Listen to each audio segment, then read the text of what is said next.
बिस्मिल्लाहिर्रहमानिर्रहीम बिस्मिल्लाहिर्रहमानिर्रहीम। नाज़रीन गिरामी सलाम अलैकुम वरहमतुल्लाहि वबरकातुहू।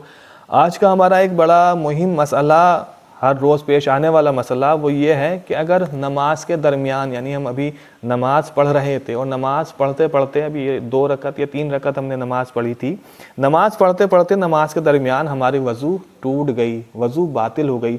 तो अब जब वज़ू बातिल हो गई नमाज के दरमियान, तो अब हमको करना क्या है? क्या फ़ौरन हमको नमाज तोड़ देनी है या इस नमाज को पूरा करना है? मसलन 4 रकत थी तो 4 रकत सलाम वगैरह हमको तशहुद सलाम पढ़ना है। हमको करना क्या है? वज़ू बातिल हो गई तो अब हमको करना क्या है?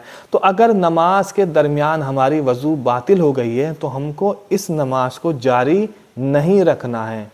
जैसे ही वज़ू बातिल हुई फ़ौरन वैसे ही नमाज भी बातिल हो गई। यानी अब हमको जाना है और दोबारा से हमको वज़ू करनी है और फिर से हमको नमाज को अदा करना है। अब ये नहीं कि हमने 2 रकत नमाज पढ़ ली थी तो अब वज़ू के बाद हम 2 रकत और पढ़ेंगे, नहीं, सिरे से नमाज पढ़ेंगे। नई वज़ू नई नमाज, बिल्कुल तरीके से हम शुरू से हम नमाज पढ़ेंगे।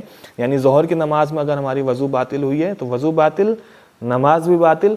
तो अब वज़ू करने के बाद यानी यहाँ हम नमाज को तोड़ देंगे। यानी वज़ू बातिल हो गई तो अब हम नमाज को तोड़ेंगे, जाएंगे, वज़ू करेंगे और फिर दोबारा से नमाज को शुरू करेंगे। वाखिरु दावाना अनिल हम्दुलिल्लाहि रब्बिल आलमीन।